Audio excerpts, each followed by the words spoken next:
health first aid.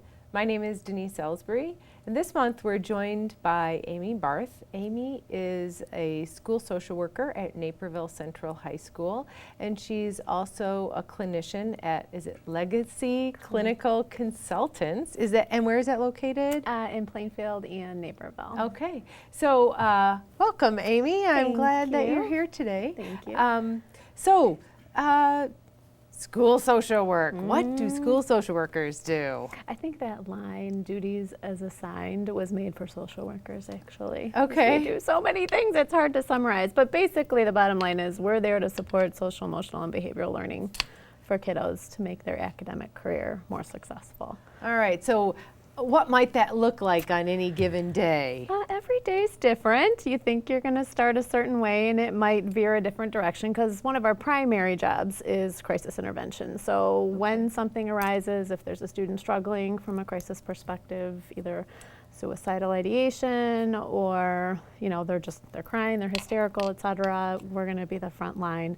So you might be planning to go to a meeting, but if something like that were to happen, then we would step in.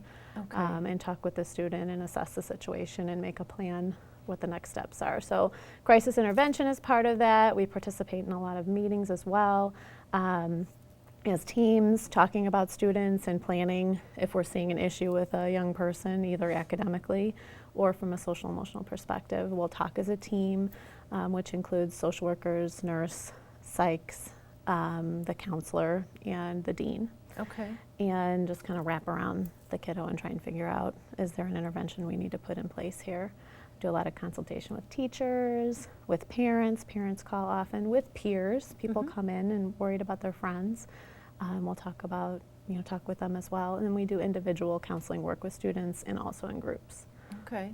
So if you're working with a student individually, are you usually seeing them like on a weekly basis for a certain length of time or what? Well, we kind of split our time between students in the general education population and students receiving special education services. So some of the students that we see may be receiving special education services, and we would see them weekly, either individually or in group, and we're working towards a goal with them. Okay.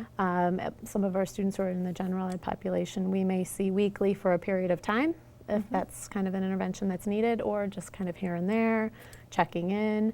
Typically, we try and incorporate those kids into groups. If it looks like they're coming a lot very often, we want to see if maybe a group would be a good intervention for them. That's a weekly touch base that they could have and get some feedback from peers as well.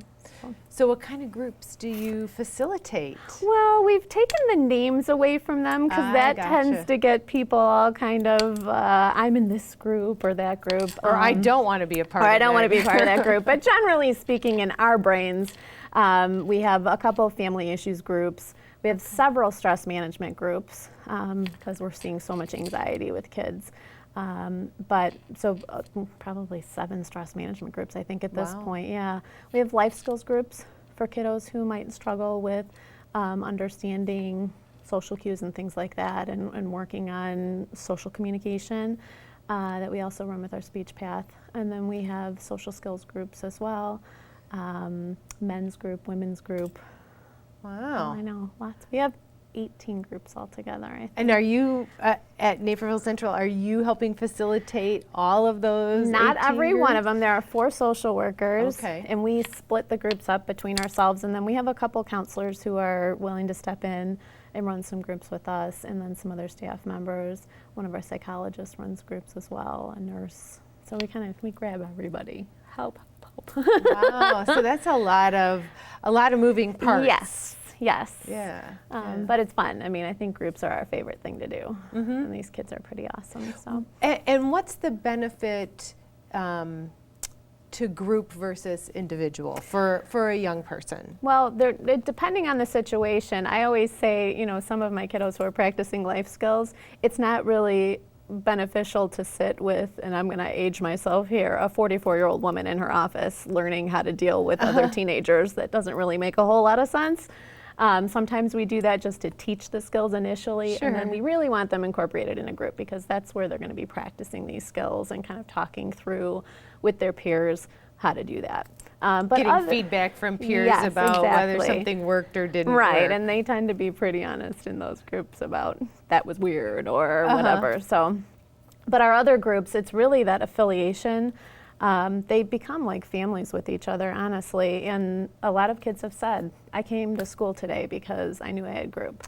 Wow. So it becomes that powerful for them that this is a place where I belong. These are my people. I can say anything in here. It's confidential. Obviously, if there's a risk of harm in any way, shape, or form, that's not confidential anymore, but they all are aware of that. But otherwise, what's said in group stays in group. We call it the Vegas rule. So. And that speaks to your skills and the skills of the other facilitators to have really created that that climate of safety in terms of students being willing to share with each other. Right. Initially, I mean, there's some kids who are ready to go for it right away. You know, they're just willing to be open and honest and so on. But there's a lot of kids who look at me and say, no way, I am not going to be in a group. And I always ask them, please just come 3 times for me. And then if you come back to me after the 3rd time and say, I'm never doing this again, I will say, okay, no problem. And I've not had a kid come back and say no. Because once they get in there and realize this is a safe place, people aren't going to talk about this with anyone else. And we tell them you can't even talk to each other in the hallways because maybe this person doesn't want other people to know they're in a group. And they're great about honoring that. Some of them get to the point where they don't really care and they're such a community with each other. They're high-fiving, talking to each other outside in the hallways. But they make sure that they all are in agreement on that and know who doesn't want it and who does. So Nice. they really do a great job. Nice. They're a good group. So you've talked about a lot of these support services that you offer, and I'm sure sometimes the question comes up, why are we paying for social work in the schools? Now I get it, because we're talking social worker to social worker, Right. but how do you answer that for people? Well, if you look at the issues that kids are struggling with, the social workers are the clinical people in the building. So they have that clinical background and training to understand mental health issues and how they play out and understand behavior and as a group how it plays out together. And so social workers just have that natural ability to understand that and assess it and decide how to intervene. We know that if people are doing better from a mental health perspective and feeling well, that they perform better and they learn better, which is the whole reason we're there. So it makes sense to have social workers there supporting learning if we want to see successful kids in life.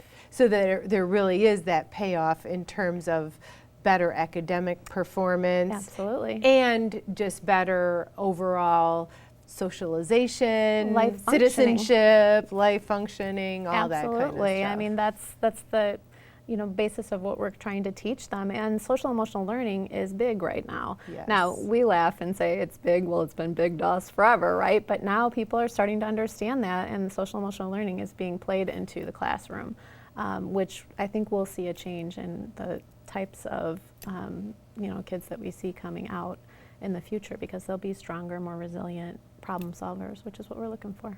Instead of just focusing on academic skills, looking at how all of those pieces fit together. Absolutely, Yeah. because there's more to success. College, what we find is students who are able to socialize better, who are able to function in groups and problem solve better, do better. Great. So I want to talk a little bit more about some of the specific concerns that you're hearing from kids when we come back. So join us to hear more about that after the break.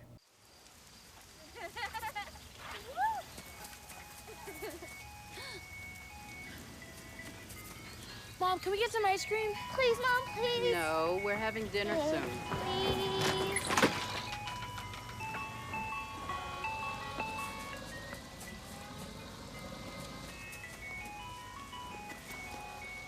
You don't have to be perfect to be a perfect parent.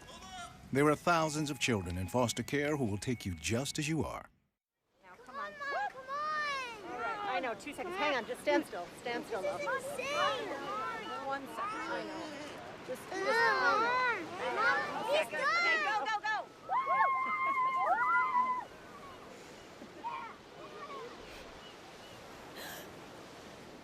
No. Boys, hang on, boys. You don't have to be perfect to be a perfect parent. There are thousands of children in foster care who will take you just as you are. Welcome back to Mental Health First Aid. We've been talking with Amy Barth, who is a school social worker at Naperville Central High School. She was telling us about all the different things that school social workers do. But you mentioned that one of the things that you see kids dealing with a lot is anxiety. So I'm wondering, what are some of the issues that kids present with that you've really noticed over the last several years as concerns for students? Well, this is my 15th year at Naperville Central, and since the beginning up until now, we've seen this explosion of anxiety in young people, and I think it pretty much correlates to what we see in our country. There's been a lot more anxiety. I mean, if you look at the commercials, all the medications that they advertise on TV for anxiety and so on, and you hear about mindfulness and all these strategies to use, yoga, all those kinds of things are because we see more anxiety in people, and the same is true with the young people that we see. How does that show up then in school? Well, it's hard to concentrate when you're anxious and worried and thinking about a lot of different things.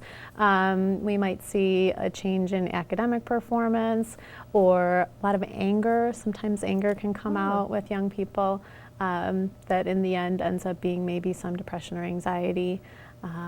There's a lot of push for performance to do very well, particularly in our district, which is great. We hold kids to a high standard and they meet it. However, we need to take care of their mental health as well in that process, and sometimes kids get overly anxious about what they're doing in their performance and so on. Plus socially, it's, you know, if you remember being a teenager, it is very hard, and unlike us when we were teenagers, they have this flood of social media, which is really overwhelming. Kids now, it's interesting to see the path of anxiety increasing in time in our country has gone right along with the increase in technology. And I think part of that is being on all the time. Right. You know, not turning off, learning how to take care of themselves, really good. We talk a lot about really good wellness. Okay. Just being well, taking care of yourself from a wellness perspective, and part of that's turning this thing off, you know? No, I have to sleep with it right here. Right. But even from a social media perspective, when we used to pick on each other and be nasty in high school, a lot of times it would last a day or two and go away. And when you went home, you weren't You're aware done. of it all the right. time. You weren't hearing it over and over again. You weren't being flooded with messages from people saying, I heard, blah, blah, blah, or you are, whatever. And now kids go home and they're still hearing it. In fact, worse, because they're checking their social media. They're seeing all this information on there. And people tend to be more cruel when they are not face-to-face with a person. So they're more willing to say the most, I can't even believe some of the things I've read that kids have said to other kids through social media. It just floors me that anyone would even say these things. But honestly, it's just easier for them to do it when they're not face-to-face with people. So that does cause a lot of stress too. I'm not saying that's the only source of stress for them, but it certainly is harder as a teenager now than it was many years ago when social media didn't exist. So, and there's that component, but I think there also is, like you say, we're always tuned in, so then you're always tuned in maybe to the other news things that keep coming across, but maybe you don't have all of the information, you just have a bit of it, so you know that this bad thing has happened and you're never away from it. Right, am I at risk? Could something happen to me? I mean, you know, kids do worry about those things, and the kind of visual images kids receive through the internet is so overwhelming compared to anything that we saw.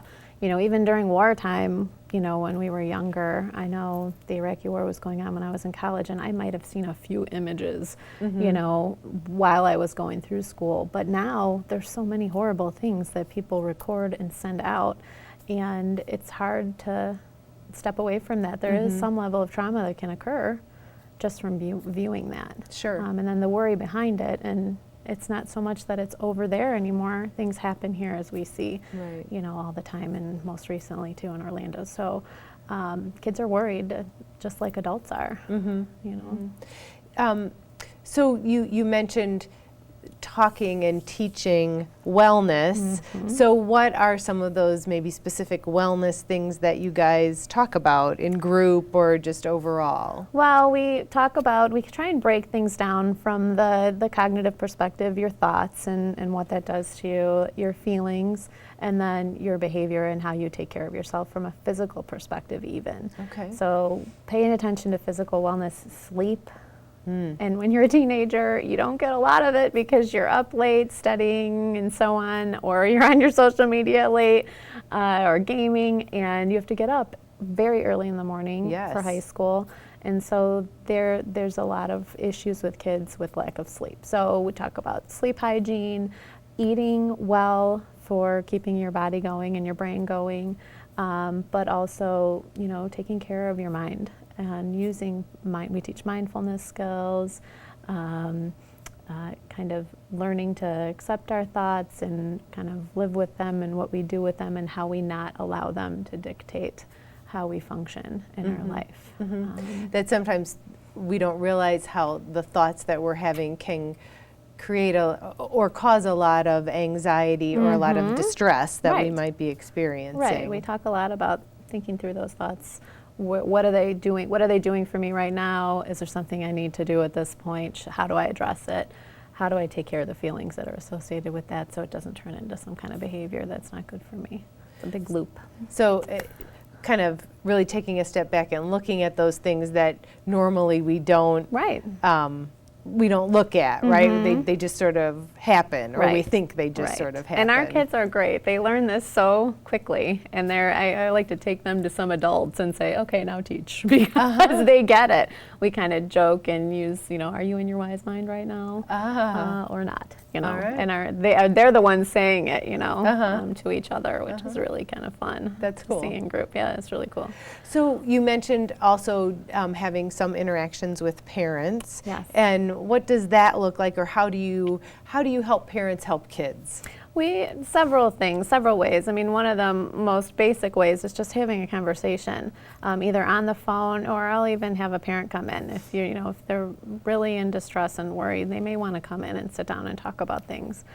So if that's possible, we'll do that. Otherwise, over the phone, just letting them share what they're worried about, concerns that they have, and then kind of problem solving with them, what some next steps might be. It might be an intervention meeting with me and, kind of assessing the situation. Or maybe they know there's an issue and they're ready to go talk to a therapist outside of school. So we give lots of referrals. We get to know a lot of therapists and psychiatrists in the community so that we know who we're sending them to is somebody we trust and is good and would make a good connection with that young person. Right, because that is part of it, right? Absolutely. It's just if it's a good fit. If it's a good fit, exactly. So we try and do a lot of that stuff up front so that that's not in the way as they begin their therapeutic relationship. But also, just kind of, as I said, problem solving with parents, kind of helping them judge, is this typical adolescent behavior, or are we talking about something that's a big issue that I need to address? We also, as social workers with our home and school, present a parenting series we have different speakers come in and talk about different issues that young people are facing and how parents can be more supportive and on the front end kind of address those things and build up this wellness. Great. in their young people. So education for parents, right. Great. So you mentioned something just now about helping parents recognize, is this typical adolescent behavior or kind of outside the realm of typical adolescent behavior, which is something we talk about in youth mental health first aid. So when we come back, let's talk about youth mental health first aid. So join us after the break to hear about that particular class. Come on. All right, I know, 2 seconds. Hang on, just stand still. Stand still, though. 1 second. I know. Just He's done. Okay, go.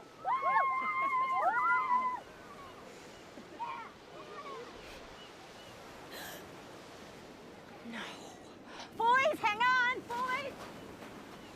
You don't have to be perfect to be a perfect parent. There are thousands of children in foster care who will take you just as you are.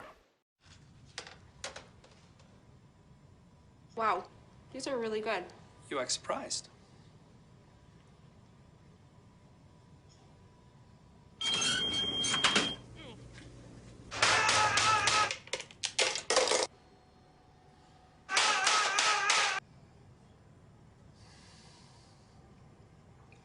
Practice makes perfect. You don't have to be perfect to be a perfect parent. There are thousands of teens in foster care who don't need perfection. They need you.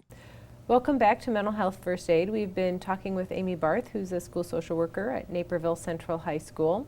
And when we were finishing up that last segment, you mentioned one of the things that you do with parents is to help them try to recognize their young person's behavior. And is this typical adolescent behavior, or is maybe what I'm seeing something that could be an indicator of something bigger or more concerning?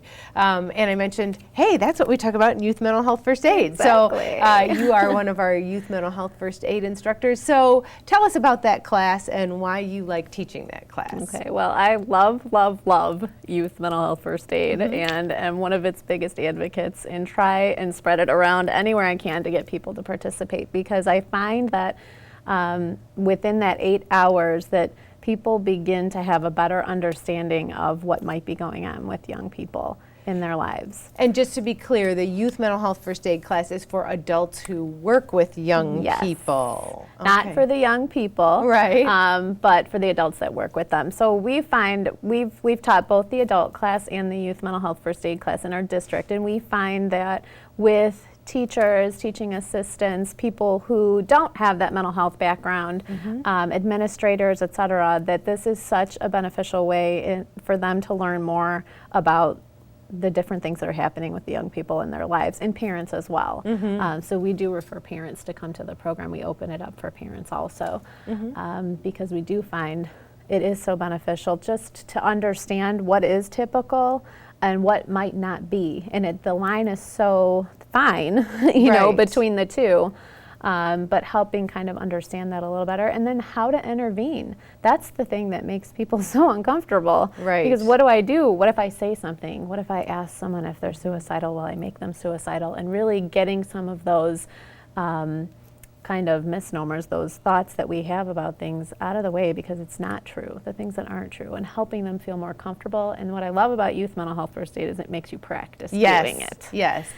Which first people are really uncomfortable about, but then they're really happy that they did it, and they feel more confident going out. Even if they don't feel 100% ready to do it, they feel much better than they did before they entered.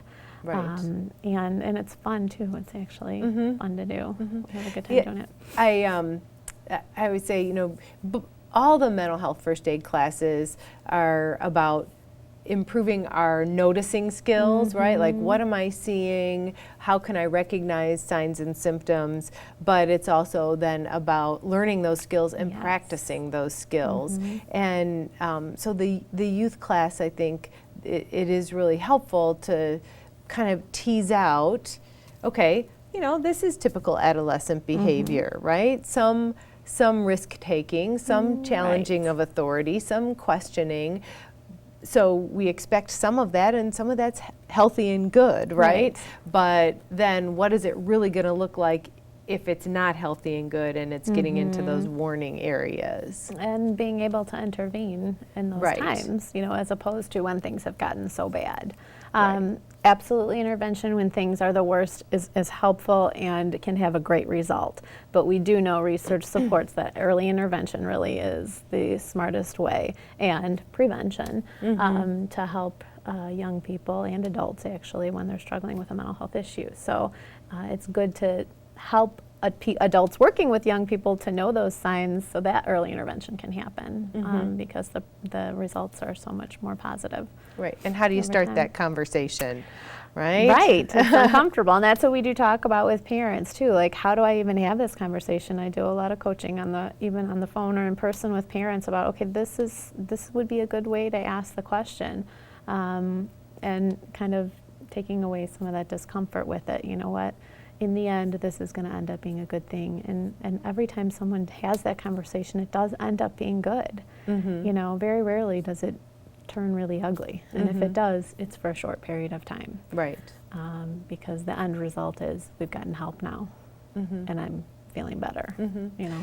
So what are some of the, what are maybe some of the warning signs that you tend to see, or that you're pointing out to parents or other school people? Well, I work in a high school, so like we say, a lot of things are pretty typical for young people to see. So, for example, maybe a student isn't hanging around the group of friends they normally hung around with, and a parent might get very worried about that, and I would too as a parent. However, it's not untypical in high school to change your group of friends. You're meeting tons of new people, you're doing different activities, so that can happen. However, if it's changing to a group of friends that you're finding your young person is getting involved in activities that you're not comfortable with, you're worried about or concerned, that would be something to pay attention to.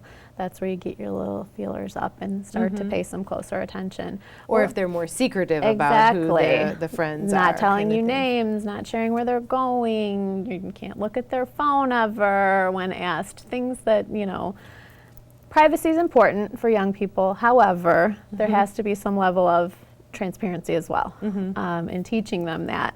I know with my own kids, I teach, listen, you want to tell me what's going on so that it doesn't get bad. I always say, if you tell me right away, even if it's bad, you're going to be in this much trouble. But if I have to find out some other way, you're going to be in this much trouble, right? And just kind of helping kids understand that. And, paying attention to, is this, not ignoring, could this be something that isn't okay, should I be worried about? And research, look into it, find out, pay attention, and that's what we talk to parents about.